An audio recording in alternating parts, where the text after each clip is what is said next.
6 tips for anger management. Anger is an acid that can do more harm to the vessel in which it is stored than to anything on which it is poured. Mark Twain said. In this video, we are going to see 6 tips for anger management that you can try today. I understand that you may be skeptical that it is natural because anger episodes can be so intense and make it feel like there's no solution.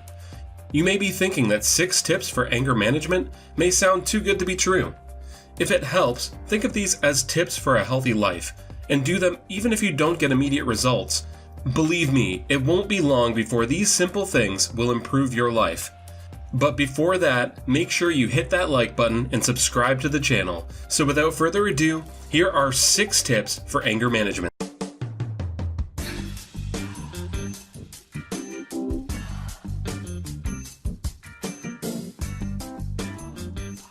Number 1. Breathe slowly. How long can you last without another breath? Not very long at all. Sorry to be morbid, but I wanted to illustrate a point. Why do we take this essential function for granted and never give it a second thought? Learning to breathe deeply can welcome relief for a lot of anger, stress, and fear issues. Short, deep breathing sessions, once or twice a day, can be a big help.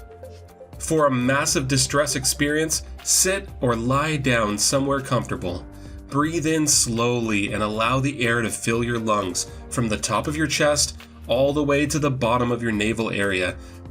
Don't be afraid to allow those lungs to fill. It's a good sign if your stomach comes out. Once you are full of air, hold it for a second and then slowly breathe it all out. Slowly is the key. We generally breathe a lot faster and shallower than we need to. Have you ever tried yoga? Yoga classes vary in style, but many cater for beginners who may not be flexible or fit yet. In yoga, breath is king. Number 2. Avoid the trigger. If you can figure out what triggers an angry episode for you, then you can structure your life to avoid it. For example, being in a traffic jam when you're late for work might make you feel angry. So how do you avoid the traffic? Well, maybe you can't. But maybe if you leave earlier, it may not make you late for work anymore. And a longer-term view might see you working nearer to where you live, or living nearer to where you work, or seeing if you can work from home one day a week. See if you can find one trigger that makes you angry, and one step that you can take to reduce the likelihood of it happening. Number 3. Change perspectives. Most episodes of anger are directed at a person rather than an object. What is more likely to cause a person to get angry? A. Slipping on slippery pavement, or B. Being pushed over by a stranger on the pavement? Well, I'd say being pushed, even though the result is the same. Because there is someone to blame, anger is more likely to result.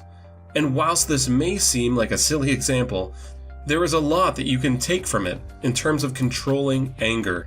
If someone else does something we think is unjust, i.e. is against your beliefs or your principles, then this could cause us to get angry with that person. We may or may not express it verbally, but the feeling can be there inside us. A change in perspective could be to challenge our own beliefs and values, e.g., if someone randomly pushes me over in the street, then he must have some kind of mental or emotional problem, and he probably can't help it. In fact, I should feel sorry for him, as he has to live with that, and I merely have a bruise that will heal. In fact, it would be more annoying if I slipped over, as it would be my own fault. So hey ho, I will carry on with my day the best I can. If this seems like a bit of a stretch, a bit too hard to do, a bit weird perhaps, then yes, it kind of is. Think of it like this though. Who is harmed when we get angry feelings? It is likely to be the person who is getting angry, and by choosing not to get angry, you can make better decisions about how to deal with it, and avoid making the wrong decision. In this case, that wrong decision could be throwing a punch. Number 4. Exercise. Aerobic exercise such as running, cycling, swimming, and rowing cause your body to release chemicals known as endorphins, which give you a feeling of a high. This is often known as runner's high. If you enjoy team sports like football, rugby, hockey, or baseball, or competitive sports such as tennis or squash, you can also get this high. There are several benefits to the exercise. As well as an instant high, the exercise can be good release for that anger and a good escape. Also, being fitter should give you more positive feelings about your life and more energy, which will help. Exercise won't solve an anger issue, but it can aid in other methods of anger management by giving you a positive boost. So what do you think so far? Tell us in the comments below if you've tried to manage your anger in the past with any of the strategies without even knowing. Leave us a like and subscribe to the channel. It's very important to us. Number 5. Smile. Smiling is usually reactive. We see an old friend or a cute baby, and it makes us smile. But smiling can also be proactive. We can smile when there's nothing in particular to smile about, just because it feels good. And the good feeling reinforces the smile. It's a lovely cycle. A smile can help you change your mood, even if only for an instant, and can be useful if you're feeling perhaps slightly irritated. It's a way to nip it in the bud before you become angry.